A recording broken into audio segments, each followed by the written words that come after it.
Is that the librarian? I guess so. How are the Dark Ages going to have anything to do with us?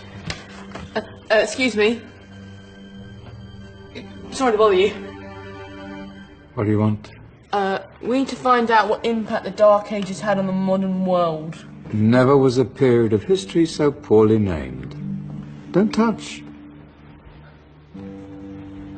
It's priceless. And I suppose someone's been filling your head with the usual nonsense, eh? 1,000 wasted years. A black hole in history, am I right? Yeah, sort of. You see, it's always the same. You assume it was all mud, disease, death and destruction, with marauding mobs of barbarians ripping down the good of former civilizations, burning and plundering as they went. Nothing of any worth invented either, eh? Oh, no, no, no. No, no, no. Go on, Geoffrey. Sorry to bother you. Come on, it's probably not worth it. Everyone knows that the Greeks and Romans invented everything anyway. Oh, did they now? And you're sure about that, are you? You know, I might just have something for you. He seems to be up for the task. I suppose I could... Follow me. I've got just the book for you.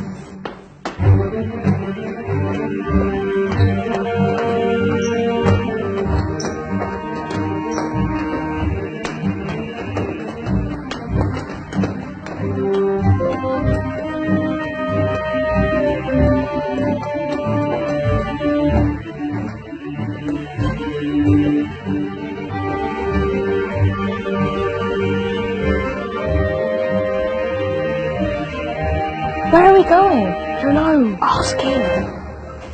Excuse me. Where are we going? From darkness into light, my young friend. From ocean onto land. There are things you should know.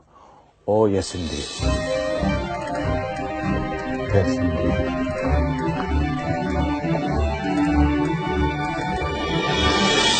Now, I know I left it round here somewhere.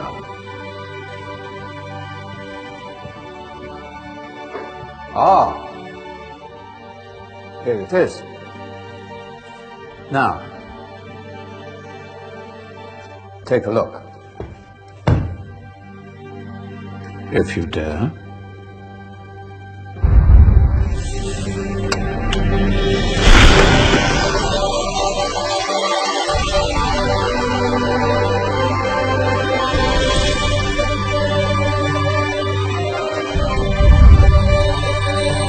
What's going on? Welcome to the Dark Ages, or as it should be known, the Golden Ages. Who are you? I am Al-Jazari, engineer and ingenious inventor. I thought you said this was the Dark Ages. It doesn't look very... dark. That's because it's all a matter of perspective, my soon-to-be illuminated friend. Of course, there are parts of the world that weren't dark at all, but in a civilization that stretched from Spain to China, the golden rays of discovery and invention shone over everything. What civilization? The Muslim civilization, my young friend. Through scholars and scientists of various faiths, some of the most important discoveries known to man were made at this time. Discoveries that drew on knowledge of the ancients, but have more connections with your modern world than you could possibly ever imagine. Like what? Well, all sorts of things. I've got to get a picture of this. I knew it was a good idea. Who are you?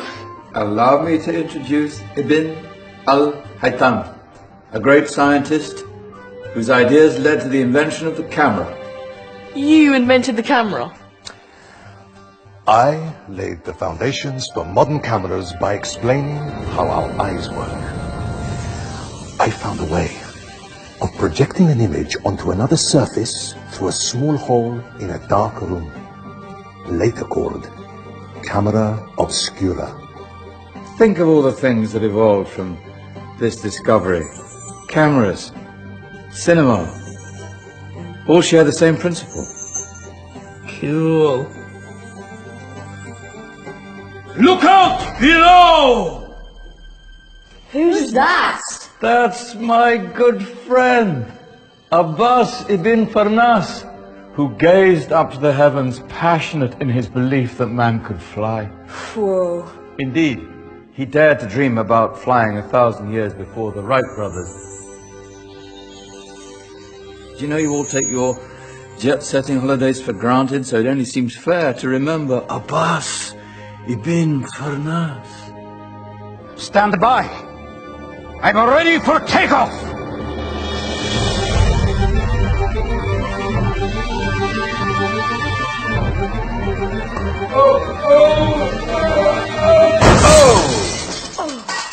You did forget one thing, though. A tail, useful for landing. My back! Is there a doctor in the house? Did someone call? Ah, my old friend, why don't you introduce yourself to my young guests? I am Abul Qasim al-Zahrawi. Many call me the father of surgery. Did you actually do surgery back then? Of course we did. In fact, many of the surgical tools that I invented are still used in your modern hospitals. Excuse me, a patient needs my attention. Scalpel? I think I may need some stitches. In that case, I'll use catgut. Catgut? From the gut of animals. Perfect for stitching up internal wounds. Your surgeons are still using it today. Sorry, mustache.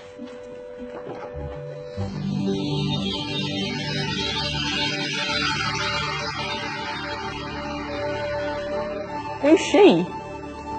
That's Maryam al-Astrolabi, one of the many brilliant women of her time. She made sophisticated astrolabes. Astro what? Astrolabes. They show the sky and the stars on a small flat plate you can hold in your hand. Think of them as ancient calculating or timekeeping devices. Today you have your watch, your compass, satellite navigation, helping people and explorers travel the world. Science at its brilliant best. And all these things were developed during the Golden Ages. Well, that's just the tip of the iceberg. There were thousands of other inventions covering all areas of life, and in the years that followed, their influence spread across the whole of medieval Europe. So you see, it wasn't so dark after all. What about you? Me? What did you invent? Well, I don't want to be big-headed, but I made some groundbreaking advances in engineering. I suppose my most significant discovery converted rotary motion into linear motion using a crank and connecting rod. It's essential in pumps and engines. In fact, I've no idea how the Industrial Revolution could have happened hundreds of years later without such a device. Not that I ever get the credit I deserve. But my crowning glory was my amazing time-telling machine, my legendary elephant clock.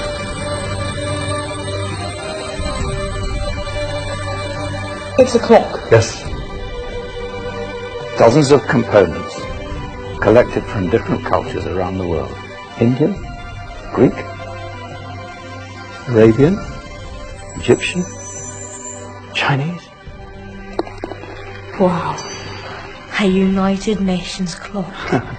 That is pretty cool. Does it actually tell the time? Wow, yes, of course. If it wasn't for me, thousands of people would be late for everything. Speaking of time, we better get you back.